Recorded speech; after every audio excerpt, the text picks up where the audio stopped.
sempre que eu falo da CNRD, e eu acho que aqui eu estou na mesma situação, eu encontro 3 públicos diferentes. Eu encontro pessoas que nunca ouviram falar na CNRD, não têm a menor ideia do que ela é. Tem um público que é do meio do esporte, portanto, tem uma noção do que ela é, mas ainda não sabe exatamente como ela funciona. E tem um público que sabe exatamente como é e sabe como ela está funcionando, porque está atuando nos processos. E eu tento sempre administrar meu tempo de modo a atender esses 3 públicos. Então, eu gosto de dividir sobre o que é a CNRD, como é que ela funciona e o que está acontecendo. Então, eu vou tentar atingir essas 3 parcelas do público aqui. O que é a CNRD? Quem somos nós? Nós somos um órgão independente da estrutura administrativa da CBF. Portanto, é um órgão previsto no Estatuto da CBF, previsto no artigo 111 do Estatuto da CBF, ali por volta, mas que não faz parte dos órgãos administrativos da CBF. Portanto, os membros da CNRD não são diretores, não são gerentes da CBF, não são empregados da CBF, nem nada. Então, o artigo 111 do Estatuto da CBF nos diz que nós somos um órgão independente da estrutura administrativa da CBF. Depois, o artigo 119 do Estatuto da CBF diz que nós somos um órgão que tem por função dirimir litígios envolvendo entidades do esporte brasileiro, com funcionamento detalhado em um regulamento próprio. Isso é o que diz o artigo 119. E o artigo 23 diz que as nossas decisões, tais como outras decisões dos órgãos judicantes do futebol, devem ser respeitadas por aquelas pessoas que nos são jurisdicionadas. Então, nós somos um órgão independente da estrutura administrativa da CBF, com a função de dirimir litígios no esporte, cujas decisões devem ser observadas dentro do contexto associativo do futebol brasileiro. Quem são os nossos jurisdicionados? São os atletas, os intermediários, os clubes, as federações, treinadores, assistentes técnicos. Basicamente, são esses os nossos jurisdicionados.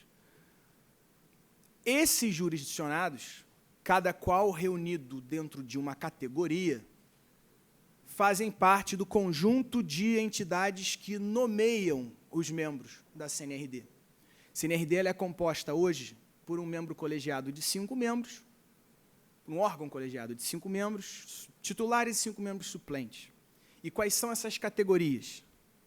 A CBF indica o presidente, e aí as outras posições são indicadas pelos atletas, pelos treinadores, pelos clubes e pelos intermediários. Então, essas 5 categorias de jurisdicionados têm voz na formação do órgão, indicando os membros. Então, essa somos a CNRD. Tá? Essa é a estrutura, essa é vamos dizer assim, o aspecto macro. Nós funcionamos na sede da CBF, nós temos um coordenador geral, que é o Dr. Rafael Fachada, muitos aqui devem conhecer, porque ele é um bandeirante do direito desportivo, né? Já correu o Brasil inteiro divulgando. Sempre falo e repito que o Rafael é o coração que bombeia a Câmara, o Rafael é 100% CNRD, a função dele é cuidar exclusivamente da CNRD, ele não faz mais nada. O dia dele, do trabalho dele, é um funcionário tempo integralmente dedicado à CNRD, e junto com ele trabalha a Amanda Guimarães, que fica também lá no Rio de Janeiro. Então, somos esse conjunto. Quais são as competências da CNRD? O que a gente julga? Porque aí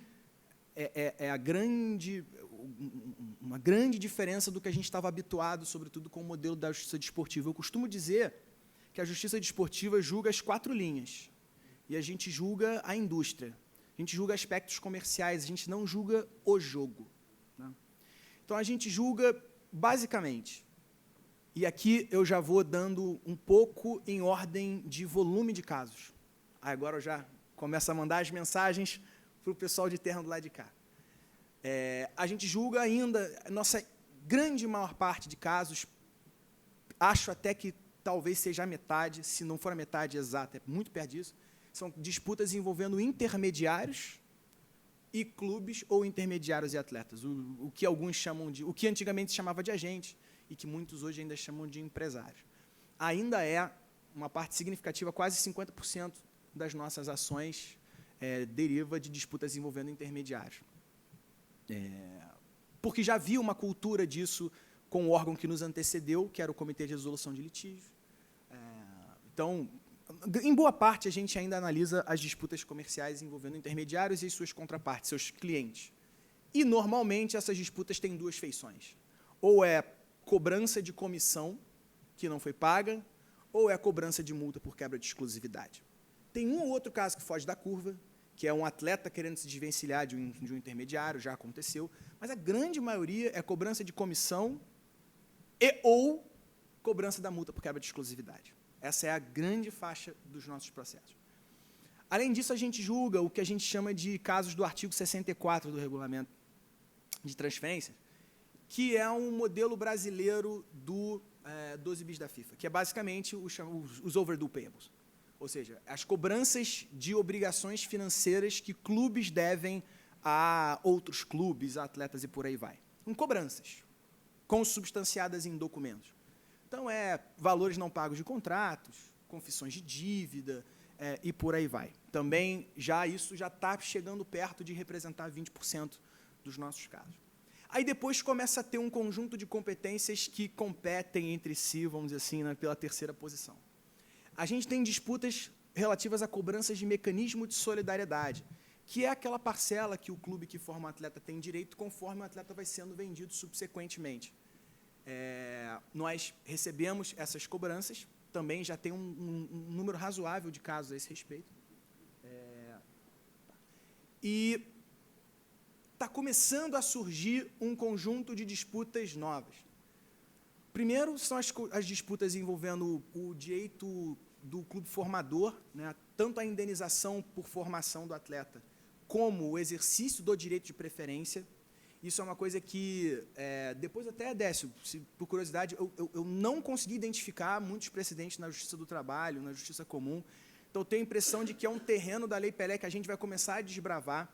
Então, a gente já tem um conjunto, salvo engano, de 7 ou 8 casos, agora eu não tenho esse número na cabeça, mas envolvendo indenização por formação. Um deles é, assim, uma das discussões jurídicas mais interessantes que eu já vi. Eu costumo dizer que eu gosto muito quando as partes fazem acordo, mas eu gostaria muito que não houvesse acordo nesse caso para a gente poder decidir, porque a discussão jurídica é linda, linda, linda.